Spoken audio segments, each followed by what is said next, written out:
Welcome to Digital Hospitality. I am your host, Shawne Walchef. This is a Cali BBQ Media production. Every single week, we talk about our ongoing thesis, digital hospitality. Every business needs to be digital first, and every business needs to be in the hospitality business.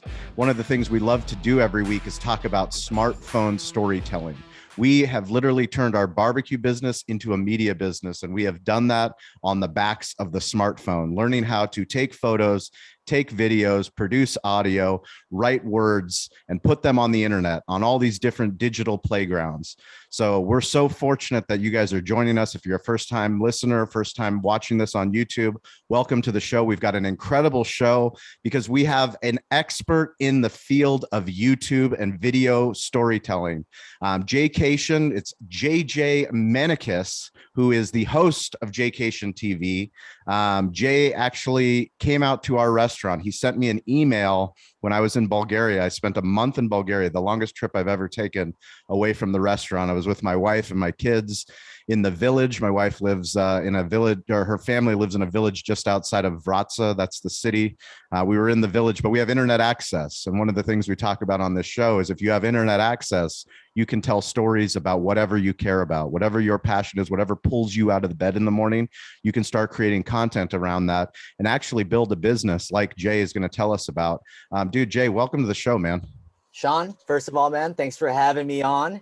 And, you know, when I did email you, you came right back at me within like an hour or two.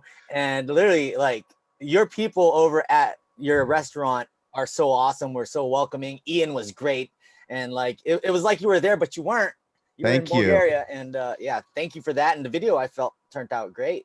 It was phenomenal. So Jay has over 6.6 million channel views on Jaycation TV. We'll put links in the show notes so you guys can subscribe to his channel. But what's even more impressive than the 6.1 million or the 42,000 subscribers that he's amassed in a very quick amount of time, it's the community that he's building. He literally put this video of the top 5 barbecue restaurants in San Diego, came out to Cali BBQ, did a full video of our tailgater. He worked with Ian, worked with Steven, all the team out there did an incredible job giving him the VIP treatment, which we'll get into that in a little bit about restaurant owners and how they need to start to understand what an Instagram influencer is, what a Yelp elite is, what a YouTuber is, and understand new media as opposed to old media and these press opportunities that they're getting, which kind of a lot of restaurant owners don't understand. And then those opportunities get past them. But nonetheless, Jay came out, he did this incredible video, and it already has over 62,000 views. Less than a month, it already has over 62,000 views. What's even more impressive is that Yelp elites, Instagram influencers have come to our restaurant and digitally shared their visit, and they have tens of thousands of followers. So it's like, it's this compounding effect when you have a strong community, when people are supporting your craft, the work that you're doing, the content that you're creating. And for us, like, I mean, I screenshot the Yelp 5-star review and send it to you on Instagram, being like, dude, this is amazing. I can't believe, you know, what kind of an actual influence you are. Because people throw around the word influence. Actually, we're launching a podcast called Restaurant Influencers. It will be our second podcast. We're going to dive deeper into that. But I want to talk specifically about community. And we'll start with, when did you decide I want to be a YouTuber? Because I'll tell a quick story that I was thinking about before we started recording. I was reading a book about digital marketing the digital age. And I took my wife, I think it was like an anniversary. I took her to Rancho Valencia, which I'm sure you know where it is in San Diego. It's one of the nicest resorts. My old tennis coach, he's the head coach there. So he got us a deal to get her a massage. But I was sitting by the pool and I was reading this book. It's talking about, you know, email marketing, website, blogging. And then it started talking about podcasting. And literally at that moment, I circled that podcast, the story that he told of like somebody that owns a surfboard company in you know, a different part of the country, creating a podcast, adding value through storytelling. I circled that and I go, we're podcasting. It was at that exact moment where I said, we're podcasting, which is how you're hearing us now. I'm sure we would have gone, you know, further down the line, we would have started podcasting, but it was at that moment at Rancho Valencia, me circling that in the book going, we will podcast. When was your YouTube moment when you said, I'm all in on YouTube? Well, this is going to blow your mind because I started thinking about my YouTube channel as an idea back in 2013. Oh my goodness. 2013, really? It was 2013. I was going on a morning run in Barcelona, watching the sunrise, and I was like, I want to like share my adventures and my travel adventures with the world. And I haven't been like I come from a background of television, film, and media from San Diego State, and I wasn't using my editing skills. I used to work for the Chargers for 11 seasons, and I was still Yes. with them back in 2013. And I said I need to start getting my editing skills back into, it's like, you know, I just need to dust off my skills. Yeah. So it still took 2 years for me to start that YouTube channel. And then I got shy. I got shy. So Why did you get shy? you know, I was still working for the team. So, Okay. and back in 2015, it's crazy that I'm saying back in 2015, It's 2016. it was a long time ago. 2015 was a long. We were catering for the Chargers in 2015. Yeah, man. We were lucky to have the opportunity to go and get a check from an NFL team to bring our barbecue, feed Antonio Gates. I mean, it was one of the greatest highlights of running a barbecue restaurant. And you know, it was a long time ago. But I didn't have kids back then, so yeah, it was a long time ago. It was crazy. And, you know, you start thinking like, you know, are people going to judge you about it? What, you know, and all that stuff. It takes a while to build that confidence. Like the Imposter confidence I have, syndrome, for sure. that confidence I have now, I did not have back then. And it's a marathon, and I was in it for the love from the start. And yeah, so when I started it, I did. So it was on the run in Barcelona. It was on a run in Barcelona. I said, you know what? And then my hashtag was Jaycation. that was the hashtag for that trip with my friends. And I was like, okay, well, maybe I could turn that into a channel. So I claimed Jaycation and all that stuff on YouTube. And it just took a while, man. It's a process to like gain that confidence and that the way you want to present yourself on social media. So I didn't go all in per se until I left the Chargers and moved to Barcelona. I actually ended up moving to Barcelona. No way, you really? 3 years later, yeah. So you were compelled to go back to the place where you actually knew that this was going to be your path. Exactly. Wow. And I ended up, you know, I knew that it was time for me to make a change. I knew the team was about to move. So I ended up going to Barcelona to teach English. But the real reason why I did that was because I wanted a excuse to start my YouTube channel. And I was like, what better way than to start my YouTube channel than move halfway around the world and learn these new experiences and put them on my YouTube channel. So now, the first videos that you were doing, because this is always fascinating for me when I talk to small business owners about using video, using their smartphone, going in selfie mode, because you can tell stories literally without using voice. Like, you know, the most famous TikToker has over 100 million followers and he doesn't say anything. Exactly. You know, he's just storytelling. But when did you decide that it was going to be you in front of the camera? Because that's really, you know, going into selfie mode is really when you go all in. You know, you're like, it's full judgment. I'm putting myself entirely out there for the internet to see. Tell me about that process. I mean, from the get-go, I wanted to be in front of the camera from the start. Like my whole goal working in the NFL was to eventually be like a on a website reporter. It'd be like, you know, for the sideline reporter. Sideline reporter, or just like a local news anchor. But you know, it pivoted through the years. I like travel. I like seeing the world, and me coming up with these itineraries and experiencing things that people that, you know, that live in San Diego have never seen. I wanted to show that to them, that like, hey, there's more than just what we have here. Yeah. And it's funny because it kind of, the silver lining is my channel blew up because of San Diego. Because of San Diego, because of your home base. That's how the channel blew up. So tell me about the process early on, because I love, you know, Sam, the cooking guy, has become a close friend of the show. He's a close friend of my family. You know, he's one of my media mentors, and he always talks about, I mean, he had his channel for 7 years. 7 years, you know, they were putting videos up there with really no rhyme or reason to how him and his son Max were putting these videos together, until they looked at the analytics and until they started a schedule. When did it click for you where you actually started gaining traction, building community? I think it really only started when the pandemic hit. And a couple of months after I said, I'm going to start doing videos of San Diego. And micro, like the smaller communities. So I'll do a video on Carlsbad. I'll do a video on Oceanside, down at Imperial Beach. So I came up with the idea of, since I'm not going anywhere from San Diego, I wasn't able to travel because of the pandemic.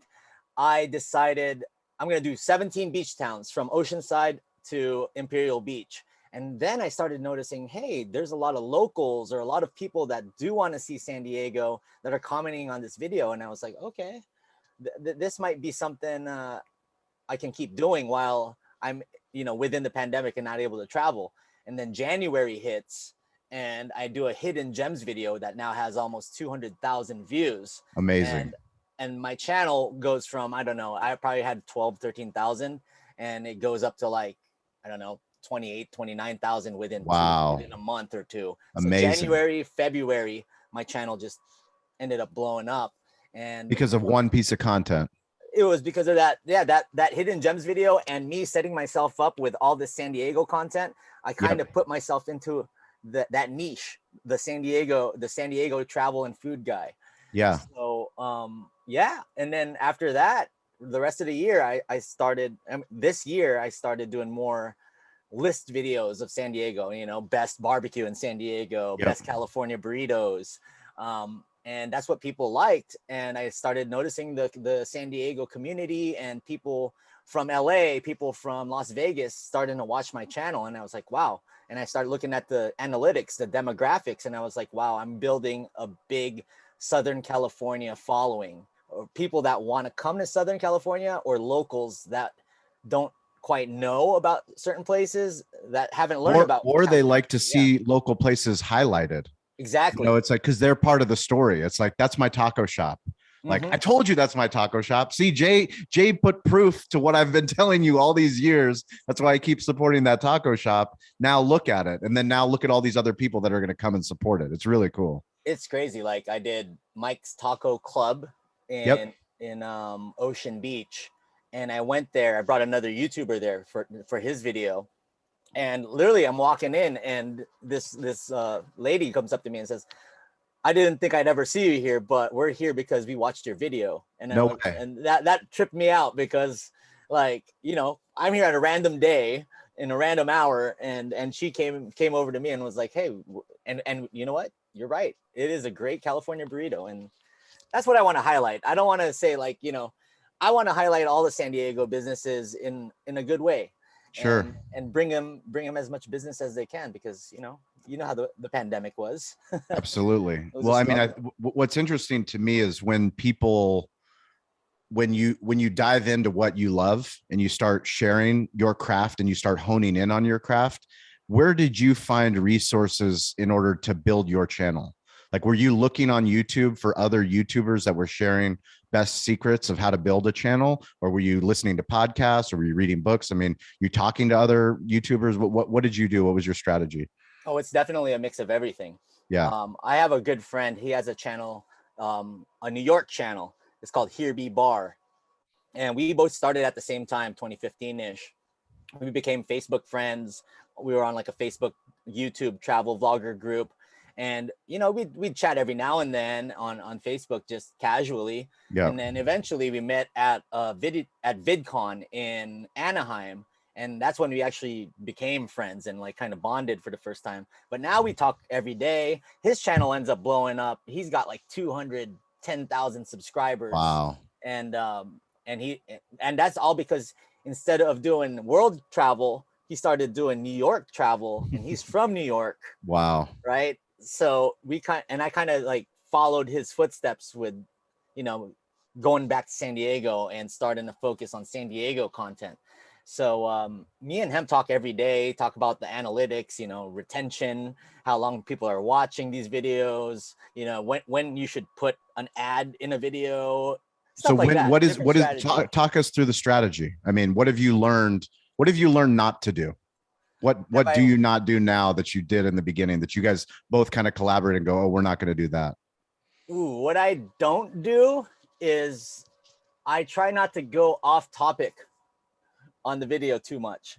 Like, you know, you still want to show your personality, but if you're doing something that's totally different than like I do a best barbecue video, and if I put a freaking me eating ice cream or something, Yeah. that's not even part of, you know, I'm not highlighting your peach cobbler over at Cali Correct. Cali And that, barbecue. but So that's key too, because when you're talking about content, you're talking about storytelling, there's an expectation. And what Sam has explained to me and what I've, you know, researched and talked with Stover, my producer, about is so much of YouTube, it's less about how many subscribers you have, it's your watch time. yep. Literally, these platforms make their money based off of ads. So their ability to show the ad, the better the content, the more willing I am as a consumer that's watching it going, I really want to know the best barbecue in San Diego. So all of a sudden, if you're telling me the top 3 places and then you're ready to get to the next 2, and then you start talking about, you know, acai bowls, I'm going to be like, what happened, Jay? Exactly. Like, what happened? I thought you were going to get to the other two barbecue spots. Yeah, you have to really stay focused in on the topic that you're doing, or if you don't deliver it, someone's going to click away. So you just have to understand, like, okay, you can show your personality and show, like, you know, your life, but this is not a daily vlog that I'm doing, right? It's a guide. So I learned that I have to do that. I have to make. So do you do both? Do you do content-based guide lists as well as a daily vlog? I don't do a daily vlog, but, you know, I used to mess around with that stuff, like, especially when I was in Barcelona, and I learned that, like, quickly, like, yeah, people see your personality a little more, but it doesn't necessarily get you the views or the watch time. You need to add value to someone. Like, what's in it for me? Yeah, what's in it for you? It's like, it's not just me screwing around, going to a bar, drinking, you know, some Spanish beer. You know, that's not what, you know, that's not what's going to get more views. And when you start realizing, you know, when I started realizing this is more of a, you know, for me to succeed, it's more of a business, and I have to hone in more of a focus with a niche. Then that's when I learned that, like, okay, now I know how to do these videos, how to craft it from beginning, middle, end, because it's still a story. Even if it's a travel guide, it's still a story. Sure. And, you know, I studied guys like Anthony Bourdain, of course, because he's the creme de la creme, right? Yep. Of travel. And there's a guy named Zane Lamprey. I don't know. Do you know Zane Lamprey? I don't know Zane. He's a comedian. Okay. That hosted a show on Mark Cuban's HD channel. Okay. It's called 3 Sheets. 3 Sheets. I think I've heard of it. Actually, I have heard of it. Yeah. It's a drinking show where he goes around the world. I definitely know who you're talking about. Yeah, and then he finds a hangover cure, like a hangover meal at the end of the show to figure out how, you know, and he talks about the drinking cultures of different countries. But he really influenced me because I like to drink beer, and I like to incorporate that with my videos. A lot of good beer in San Diego. Tons of it. And and then I even had your Slam Diego drink, your cocktail. Our Slam Diego cocktail. Yeah. So yeah, I mean, for us, it's just, we love the fact that we're living in the greatest time to be in business because of our smartphone, because of the internet, because of these platforms. Like, we don't need to go and build a platform for video distribution. Literally, all of the platforms are all trying to catch up to YouTube. You know, TikTok is trying to catch up to YouTube. Instagram Reels, like, it's now focused solely, they want video. You know, like, if you go onto Instagram now, take a look. I mean, 80% of my feed is videos. You know, it's much less images than it was before. And there's a reason for that. It's you're showing a story, you're telling a story, and the better the story, the more compelling the content, the longer that you stay on the platform. Tell me about the video editing process. Are you using any kind of software to edit your videos? Because you do all the actual camera work yourself. Oh yeah, I've been using Final Cut Pro X since 2016.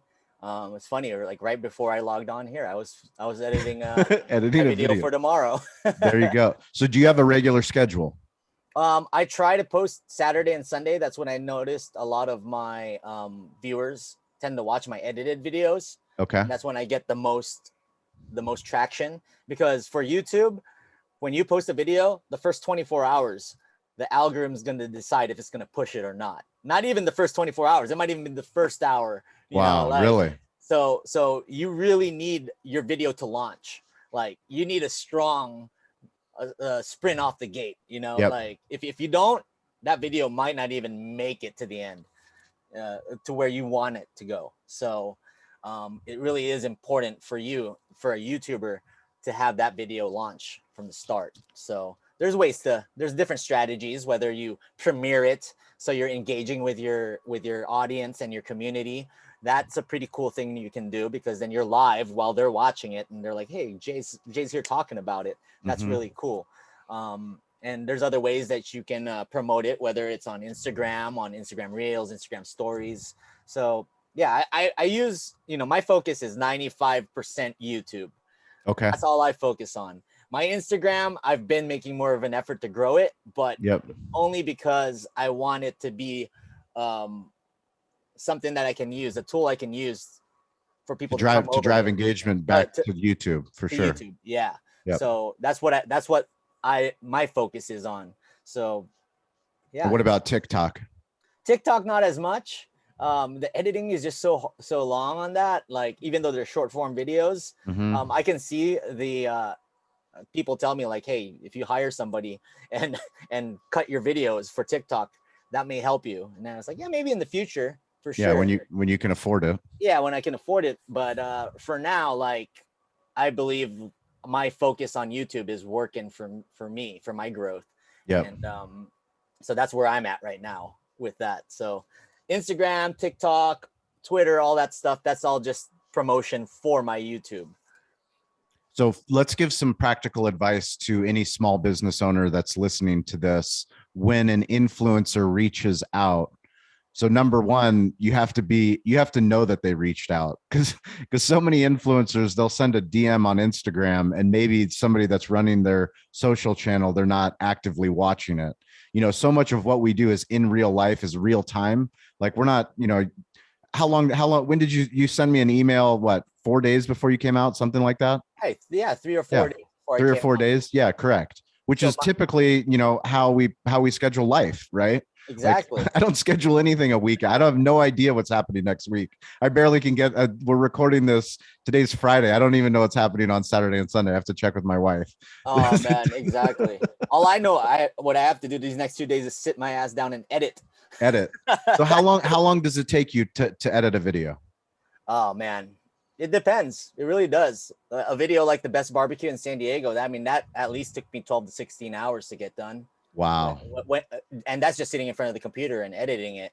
That's not the 4 days that I took going out to create the content and create the content. So that's kind of what I've been trying to do with my San Diego content lately, is film throughout the week, and then Friday, Saturday, edit, and then Sunday put it out on a Sunday. So you're posting one piece of pillar content a week?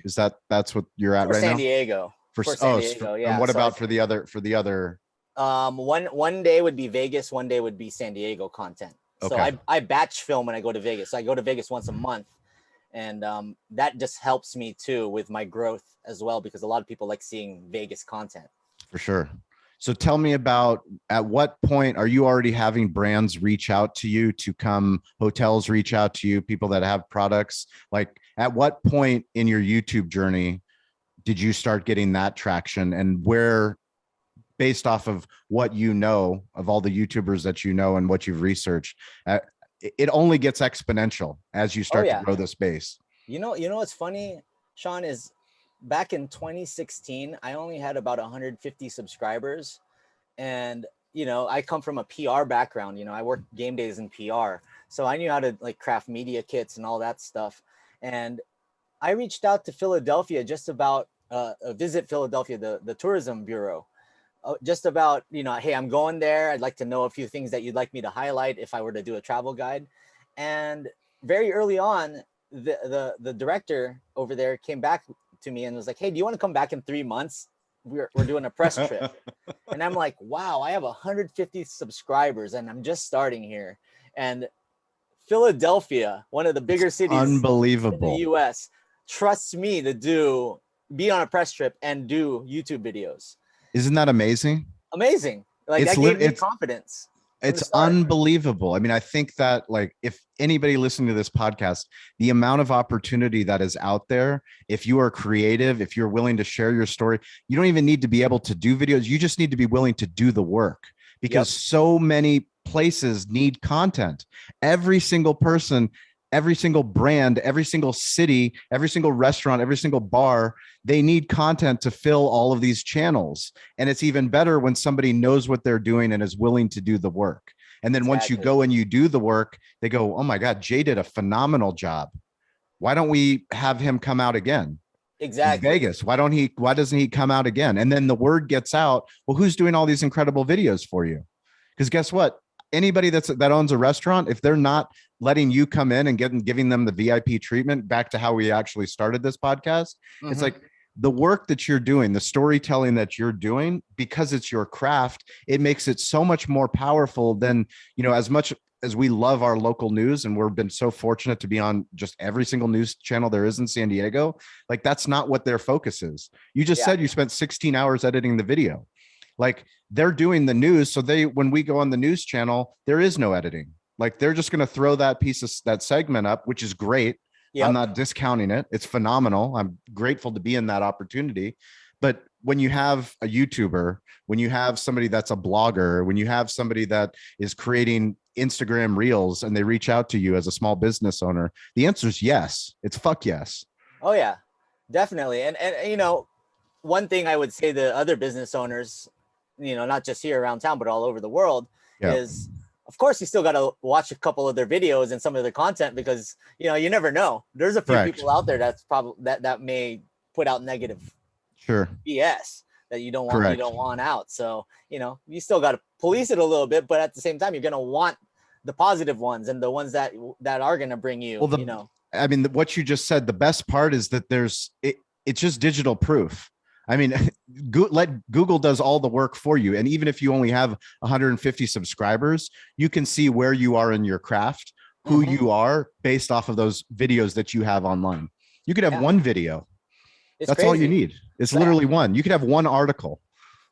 I asked the lady that brought me over from Philadelphia to Philadelphia on that press trip. I said, like, why did you choose me as the one YouTuber to come over here and highlight your city? And she was like, well, when you sent me that email and you sent me your media kit, even though your numbers aren't there yet, like the attitude that you have and the way you're purveying yourself into the camera and what you want to show is right along the lines what we want to do. And I was like, that's really cool that you would say that, because back then my videos, in my opinion, now they're super cringy, but that's correct. But you have to start, right? You have to start somewhere. You have to start cringy. Yeah. If you don't, everybody starts cringy. You're not going to get comfortable.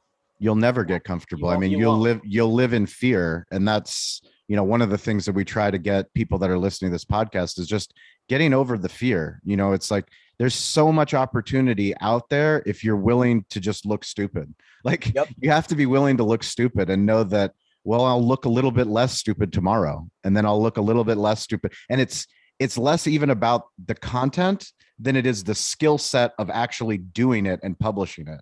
Exactly. Because by doing it and publishing it, it motivates me to go, well, we need to do that a little bit better. Like, how do we make that a little bit better the next time we publish? Yeah, and that's the way I look at it. Is so when I'm editing, I say like, okay, how can I get my ums, my buts, and my so's out of there, right? And how can I, figure out how to not say that when I'm actually delivering it in front of the camera. And, that's stuff that I think about for myself when it comes to improving. Sure. So, as a podcaster, it's one of the things that I try to work on is my vocabulary, my diction. How do I present, my tone of voice?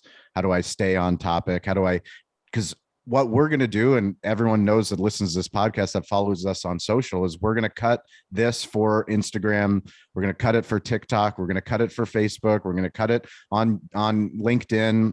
Ian's going to write an article. Stover's going to produce it. Like we have a whole process of what we do to make this pillar content into micro content. Exactly. And then we repurpose that content as Jaycation grows and you have 3 million YouTube subscribers, 10 million YouTube subscribers, 100 million. We're going to go look at the interview that we had and look at what Jay and I were thinking about back in 2021 when, he was at this point of his career and our podcast was at this point. Exactly. And that's amazing. It's so fun to like do things like this. And then a few years later you revisit it and you're like, wow, we're in such a different place. Yes. And, I mean, that's exactly, the fun of us launching. We started a 3 TikTok 33 challenge, basically with some other hospitality podcasters, Chef Jensen Cummings and Kyle and Sarah, and Stover has been running our at Cali BBQ account. And I've been doing at Shawne Walchef, at Shawne P. Walchef. And I'm going back to old clips and I'm like, holy shit, look how far we've come. But for me, like, I wouldn't have the reason to do that if I wasn't putting myself out there willing to look, ridiculous. It's not only willing to look ridiculous, but it's to test what's working and what's not working. When you're looking at your YouTube strategy and you're tagging your videos or you're titling your videos, how do you go about that process? So tagging and titling, that's something I really take pride in. The SEO, the backstage stuff, that really does end up helping you in like make or break is your title and your thumbnail on YouTube. Okay. Simple as that. Tell me about the thumbnail. Let's talk about the YouTube thumbnail. All right. So why is it important? The thumbnail is if there's somebody that's not even subscribed to you, you got not even half a second to gain their attention. Right. And if YouTube's the second largest search engine in the world. Right. If somebody's looking for the best barbecue in San Diego, you're going to want an enticing picture there. Right. So I was like, okay, from the get-go, I'm like, I need an enticing picture. And you provided that for me, Shawne. You gave me the tailgater, a bunch of meats on a tray. And it just looked like it's a feast of meat. Correct. And I was like, all right, I need to put this in the thumbnail. And that's what the picture turned out. I just held out the tray and that was it. But then but the graphics are important as well. Oh yeah. The graphics, the text, because they always say you don't judge a book by its cover. Well, on the internet, you judge a book by the thumbnail. Oh yeah. And I realized I had to become more consistent with my text on my thumbnail. So now it's like San Diego colors to me is powder blue and gold. Yep. I don't care if that team moved up north. That's our colors. That's San Diego colors. Correct. That's my favorite. Like powder blue is my color. So I was like, okay, that's gonna be my theme, my color theme for my text on my thumbnails for everything. And when I decided that and I became more consistent with the text and my text looks the same, that's when I realized, more success, more people, more clicks. So tell me more about the titles. The titles and tags. Let's go YouTube titles and tags.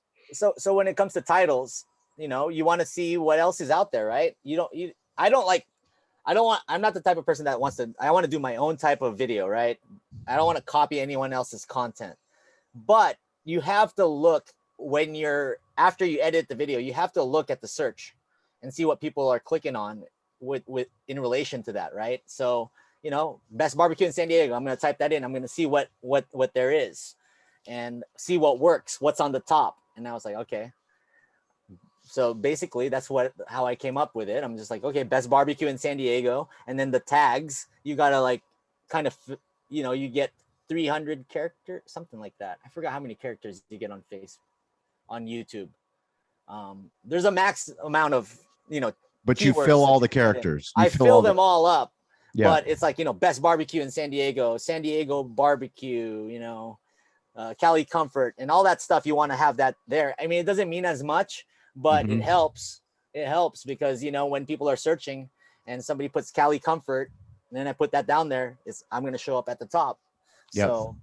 So I look at YouTube and then I also look at Google. What are people searching on Google? And in relation to the video. And I formulate a plan and the keywords and the titles in regards to those two search engines, because those are the two top search engines. So that's how I do it. one of the things I'm always fascinated with is, especially as a brand or someone like yourself, you start to scale and you have so many people that are engaging with your content, how hard is it to respond to their comments? And do you respond to every comment? That Or is what's your strategy? that is a great question, and it is getting very hard, very difficult to Because answer the comments I know now. Sam can't. It's literally impossible. And And we're I talking feel about bad. thousands of comments. I feel bad because it's tough, but like, you know, sometimes I just want to acknowledge them. Yeah. So if you give them a heart, that means it's a really, like, you know, a great comment, a heart. So, and actually, some of them will even get an email that you got your comment got hearted. So, you know, I try to make an effort on my phone if I'm not doing anything to comment on to reply back, especially the day of the posting of that video.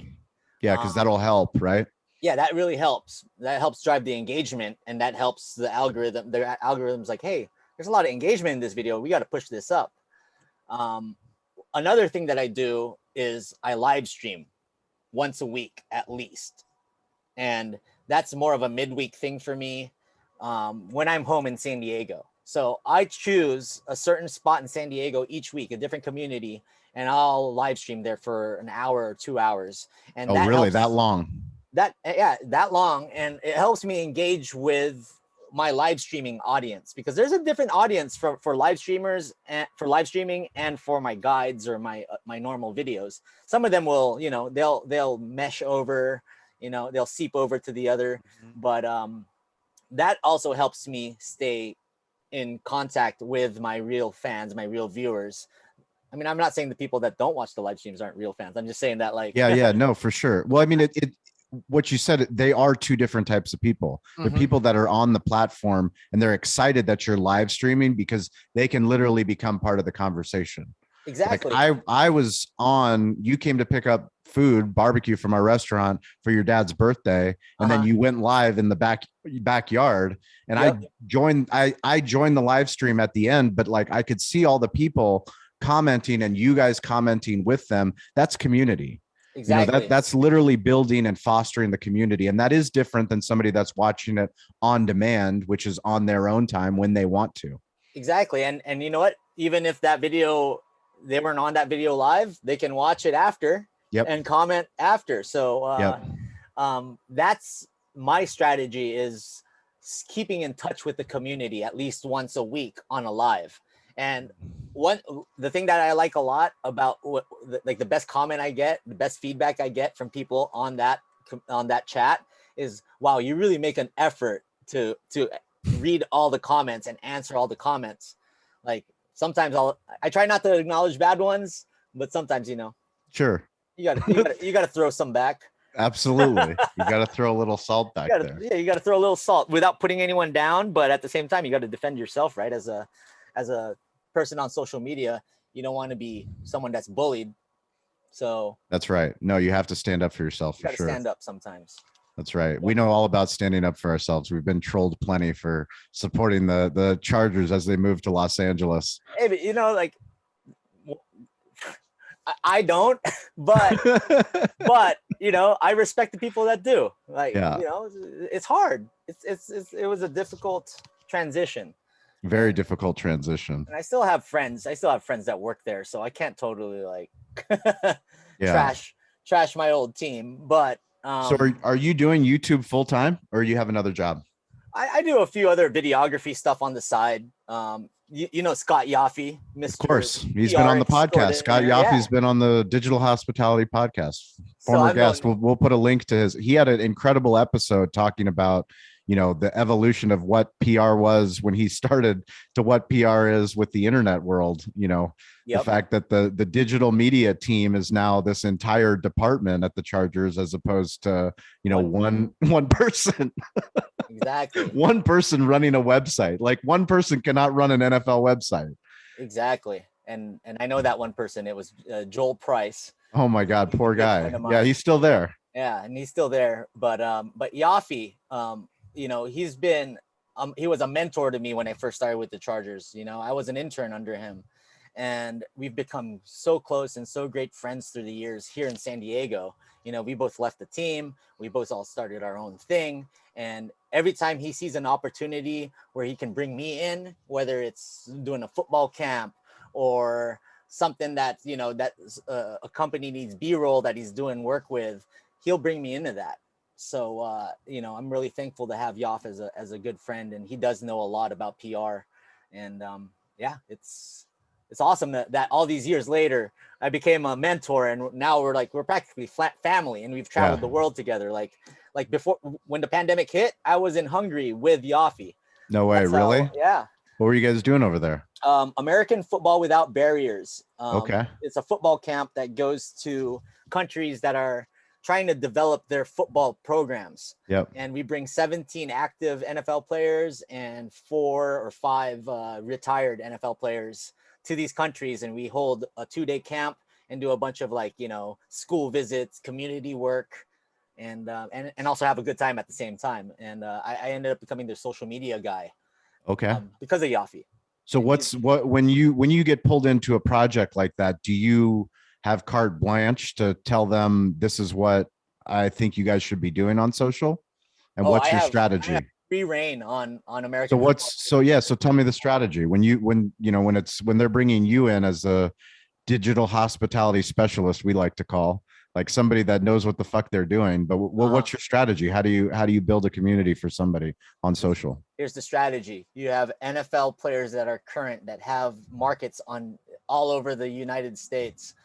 You make them repost your stuff. Or you 1,000%. And you just say AFWB camp.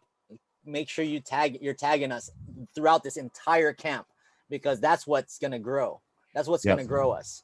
And you know, we don't as the social media manager, I do want to see numbers for the AFWB camp, but what we do want to see is just the players spreading that word out there, right? Because that helps even more. Like, well, I mean, I think that's important. That's one of the things that we talk about all the time, is it has so much less to do with the numbers than it has to do with the relationship. Once you create the content, the native video, we talk about native video all the time. And the only reason we learned about native video is because of all the incredible press opportunities we've gotten here in San Diego. But when we got to go on Fox 5 or KUSI or CBS, it was an incredible experience. You know, we get 5-minute segment with the local news anchors, and we're talking about 4th of July barbecue. That's great. But then they're going to take that video, they're going to put it into a story, and it's going to go live on KUSI's website. Well, that's great for SEO. It's still phenomenal. But the gold is when we get that native video and then we repurpose it on our social channel, and we put it on our Facebook page, and we put it on our Instagram account, and we put it on our Twitter account, because more people end up seeing that on social media than actually saw it on the news. And what you're talking about is that video, that content that you're creating, giving it to those NFL players who already have a social channel, letting them literally post the content that you're creating. Exactly. And I mean, you get Marshawn Lynch to post one of those. That's huge. Huge. I mean, yeah. You get even guys like, you know, players that aren't even as well known. They still have a huge following, because you know, NFL's the people are crazy over NFL players here. So big time. So like that's my whole goal, is always having them do it. But at the same time, when I'm at these camps, I'm doing interviews with all of them, native video, putting them on, you know, AFWB Camp's Facebook, because that's where we have, like, you know, almost 10,000 followers. And then the Instagram's also big, you know, so that's the 2 that I'm focusing on as the social media manager. I think that's the 2 important ones. YouTube, sure. I mean, it's hard if you don't, they do have a YouTube channel, but you know, you're not going to get that much views on there. So I'd love for you. Yeah. I'd love for you to talk about that, because that's important. And, you know, for somebody like us, that we tell people they need to be on every platform. It's not possible to be on every platform and to do it very well. Like Exactly. we break down the internet as audio, video, written word, and images. And all we care about is encouraging whoever's listening to this podcast to start to use that smartphone. Because if you start to talk about cameras and editing software and, you know, all these different tools and microphones and how am I going to publish a podcast, it just gets way too complicated. Literally, we can build on the backs of giants and we can do it very easily. But sometimes you don't need to do it, or sometimes it's not the right strategy. So how does a YouTube strategy work for a business? If you were to go and consult with a restaurant business or any other small business and say, you know, okay, you do want to do a YouTube channel. I understand obviously I know why you want to do a YouTube channel, but what are the strategies that you would tell them to do? You're gonna hire somebody that'll only focus on that on YouTube, because YouTube, a channel it's a job. It's a full-time job. And if you want that channel to be successful, you're going to have to constantly be consistent with what you're putting out there. And you're going to have an audience that's going to want to see it. But at first, you still got to build that audience. So you got to figure out ways to build that audience. You know, when there's like a small business that's trying to do all the different social medias, I mean, that's great. But that I tend to see that people stop doing YouTube videos when they're, you know, focusing more on Instagram, on TikTok or Twitter, because, you know, it's just harder. It takes longer to make a video on YouTube. Yeah, much longer. It's way long. Longer. It's long form. It's long form. Yeah. And that's, so yeah, there has to be a real commitment to YouTube. There has to be a real commitment to write a blog. Yeah. Right. There's a reason why they want to have a blog, because it's great for search engine optimization. It's a great way to share your story, to be a journalist, but it's also a lot of work. You got to know what you're doing. And if you don't know what you're doing, then it's just going to be a shitty blog that nobody reads. Yeah. You have to know exactly what you're going to write and stay within those parameters. Right. And it needs to be something that, you know, people that read blogs, you know, have not seen, or, you know, are expecting from you. So how much outreach do you do for your YouTube channel, or are you just doing inbound as far as somebody reaching out to you that owns a hotel, or somebody that, you know, a tourism center that they found out about you? How much is it? Are you getting all inbound now? Or are you still doing proactive, like, you know, once a month, I'm going to reach out to these cities that I want to go to and highlight? I do a mix of it.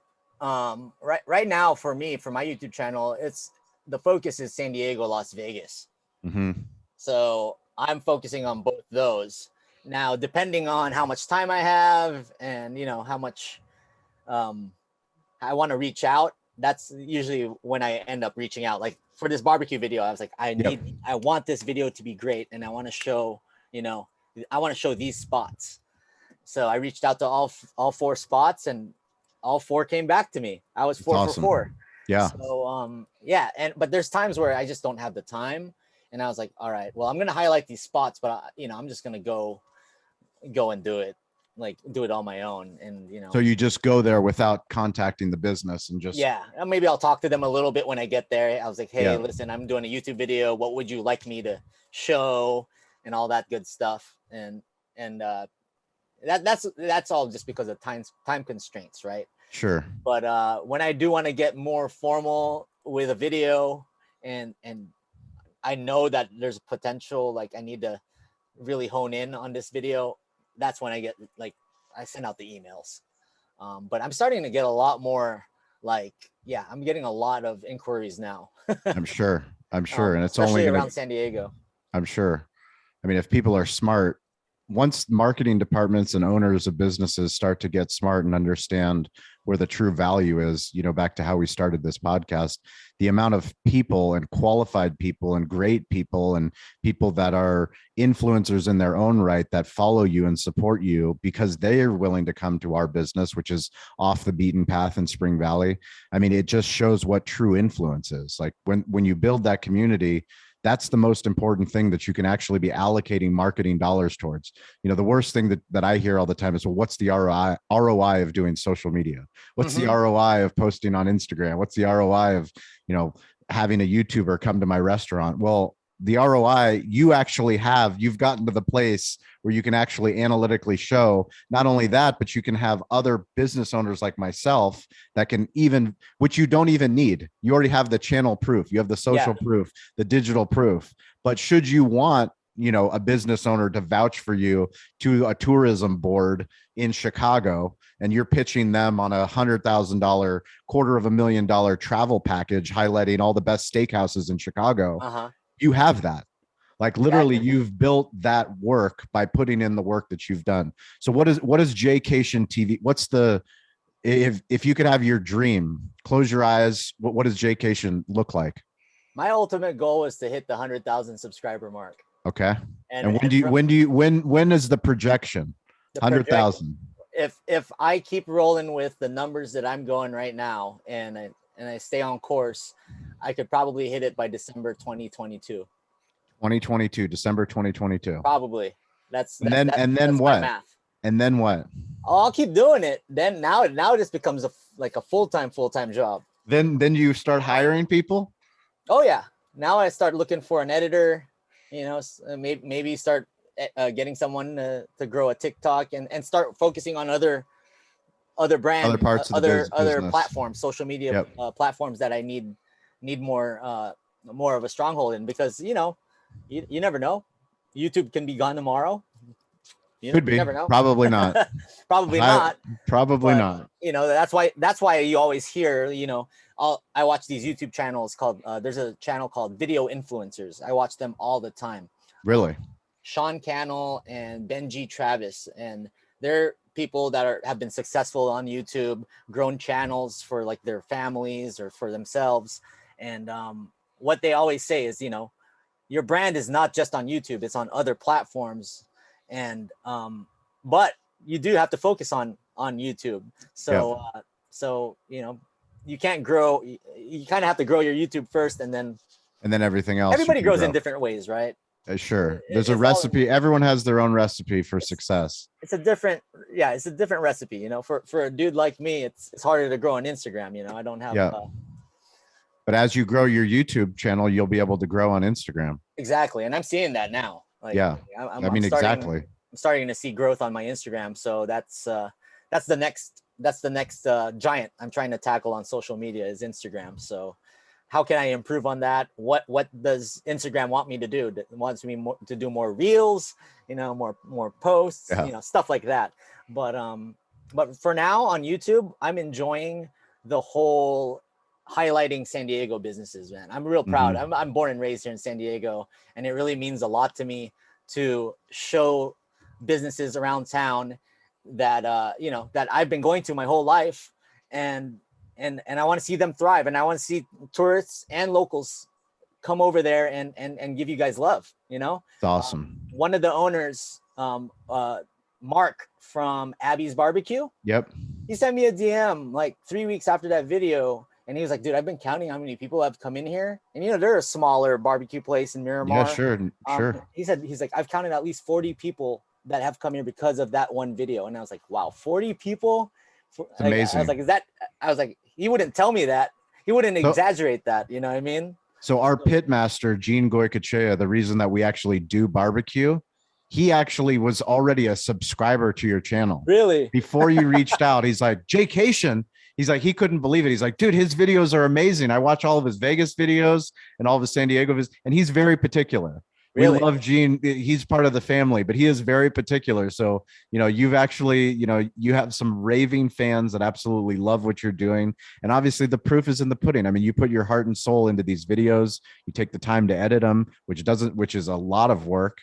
But you're working on your craft, and that's the exciting thing. Are you on Clubhouse? I was on Clubhouse when it first started. When it first launched, you still have a profile? I spent 3 weeks on there. I probably still do. You still have a profile? Okay. Every Friday we do a 10 a.m. Digital hospitality room, but I'd love to have you on as our featured guest. To give some of our Clubhouse community, anybody listening to this podcast, every Friday, 10 a.m. Pacific, we like to try to bring on, if it's not just a Cali BBQ Media team with Toby and Ian and Stover and Kyle and Aaron, we like to bring on one of our guests, and we'd love to have Jay come on and talk about YouTube. Hopefully we can get some other YouTubers in there as well. Because it's just for us, it's a really cool place that we can actually bring the podcast alive. It's kind of like you're live.